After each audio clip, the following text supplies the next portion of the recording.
Welcome to Impact, the California MBA podcast, where we break down legislative and regulatory issues shaping mortgage lending. I'm Paul Gigliotti, CEO of the California MBA, and today we're discussing Bill AB 1018, a California bill focused on regulating automated decisioning systems, including AI, and why, as drafted, it could unintentionally impact mortgage lending consumers. Today, I'm joined with the very esteemed and my friend, Jen Folk, president of Kind Lending. Kind Lending is known as a company focused on multi-channel growth by blending smart technology with genuine human engagement. Jen, thank you for being here. Paul, thank you. You know what? I genuinely appreciate, all of our chats, and I really look forward to this one in particular. This is going to be a fun one. And you know what? I want to ask you really quickly because I was just talking, we just had our legislative day and we were just talking about this.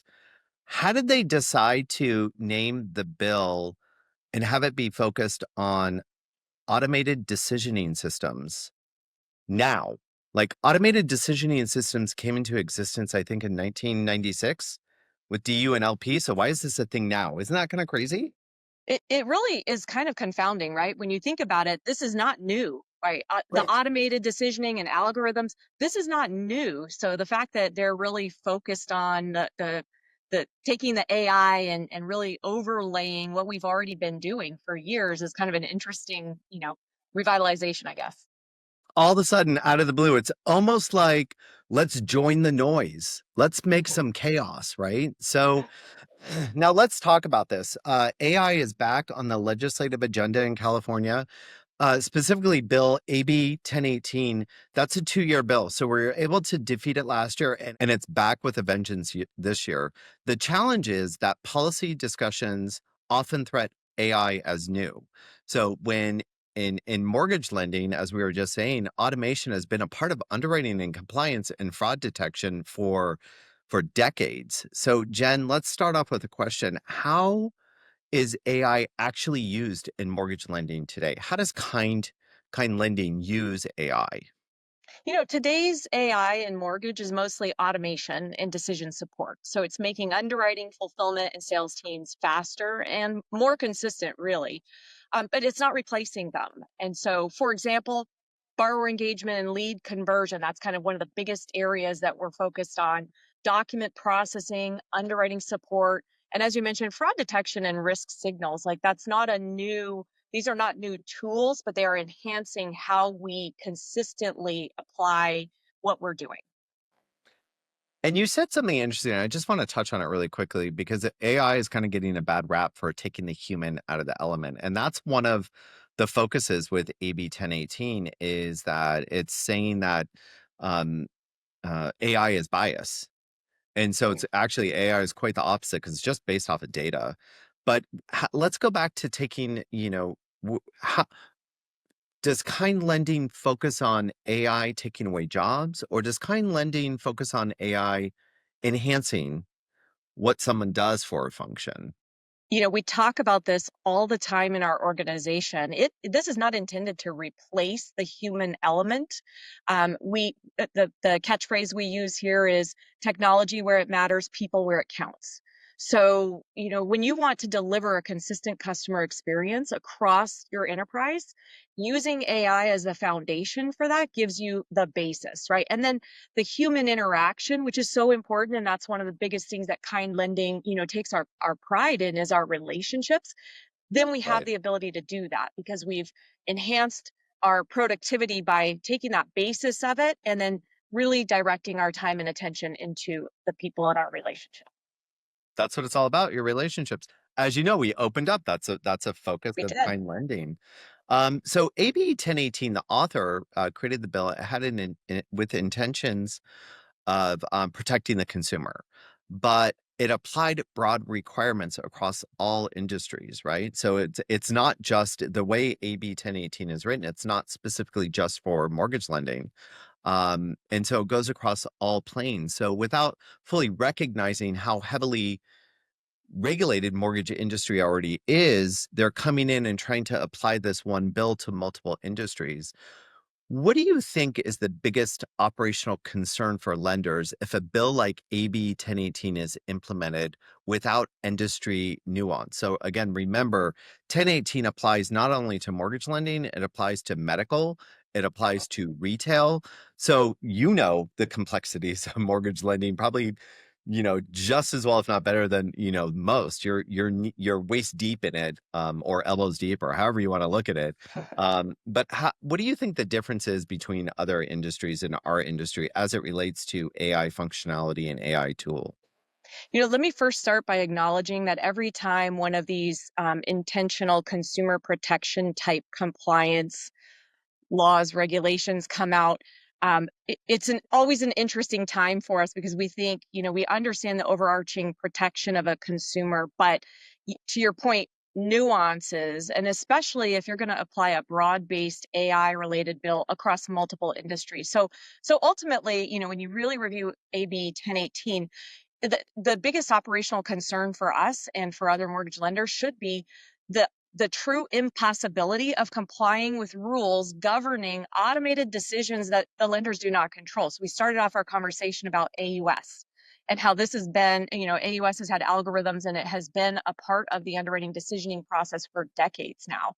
Um, and because mortgage lending relies heavily on automated underwriting and risk models that are owned by third parties, right, government agencies, we cannot modify those things. We cannot explain and override those systems so without recognizing that mortgage industry nuance, this bill could actually require us to validate those models that are used by the vendors. And can you imagine, how do you validate the black box that they continue to refine? Like, what would we do with that? How would we effectively be able to oversee these additional tools that are provided to us?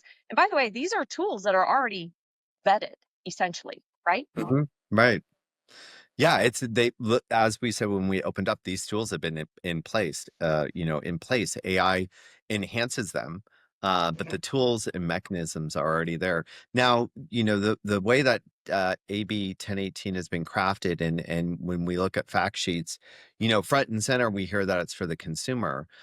To me, one of the most concerning things, besides the title, and I promise to get off that soapbox, but one of the most concerning things about AB 1018 is that it has the ability to allow borrowers to opt out of automated systems. So put your underwriting hat on for a hot second. Walk us through briefly what opting out uh, of a bill, opting out of automated decision-making tools, what that really means in practice for the borrower. And as you're walking us through that, let's focus on things like what happens when we do a manual underwrite? What does an underwriter then do? What happens to pricing? What happens to programs? Right. Well, look, the single biggest risk here is the operational friction that's going to come along with, we as lenders have processes that are built around this AI assist. So, when you take something off of the conveyor belt and now all of a sudden it has to go down its own exception path, if a borrower chooses to opt out and they say, I would like to have a human review, right? I do not want to use an AI assisted decision. So we know manual underwriting. Okay, today we do some manual underwriting. There are very certain circumstances for us to do that.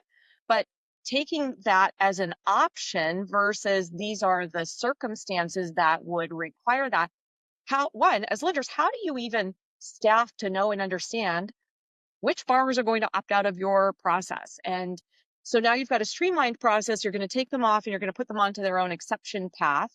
And let's just talk about that for one quick moment. So even if you give a loan to two separate underwriters and you ask them for a manual underwrite, you're not always going to get two exact same answers.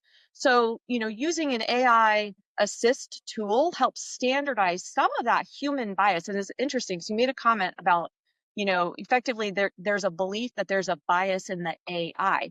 Let's just talk for a second about the fact that there's bias in the human side of Right. it. So, a borrower that says, hey, I don't want to go down this path. I want to be manually underwritten, reviewed by a human. Certainly, we do some of that today in certain circumstances, like I said, but that just creates the additional expense that goes along with, the time it takes. All right. So, can I get a loan done? Can I get an underwrite done in 2 hours or less? Or does it now suddenly take 4 hours or more? I mean, these are just kind of common, I'm going to say common sense questions to me that, don't make sense when you're crafting a bill like this that says they should opt out and do what? Go through a longer process, have it cost them more, have more frustration, maybe not have a better outcome. Either way. Right. Yeah. And to that point, not to get too granular, but out of curiosity, I believe this is the case now. Now, I haven't underwritten a file in a hot second, but when you do a manual underwrite, then doesn't that shrink your pool of investors that would buy that loan because it is considered a manual underwrite? Well, effectively, most of our investors allow the manual underwrite Okay. option. Again, it's in certain circumstances. So it's not you don't always just have an option to manually underwrite something. So, I think ultimately the investor side of it is pretty dialed in there. But you just brought up a great point. What happens if that's not one that fell into the standard manual underwrite box and someone chooses that they would like this manual underwrite option? So, how will investors then operationalize that as well? And how do we flag and sell those loans to them? Yeah. It almost creates like an entire, workflow. Yeah, absolutely. Yeah. All right, Jen. So here's a powerful moment in our podcast.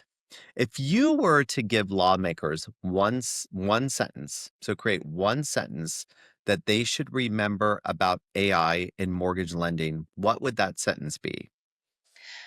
I can keep it short and sweet.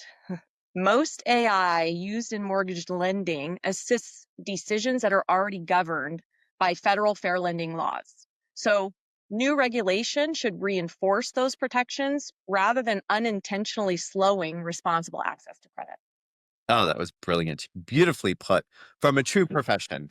AI isn't about replacing judgment. We've already gone through that. It's about improving consistency, accuracy, and access when used responsibly. At the California MBA, our role is to make sure policymakers understand how these systems actually work so consumer protection doesn't unintentionally become consumer harm. Jen, thank you so much. One, for your partnership, Kind Lending's partnership with California MBA, and thank you for being here today in your time. Likewise, thank you for inviting me, Paul.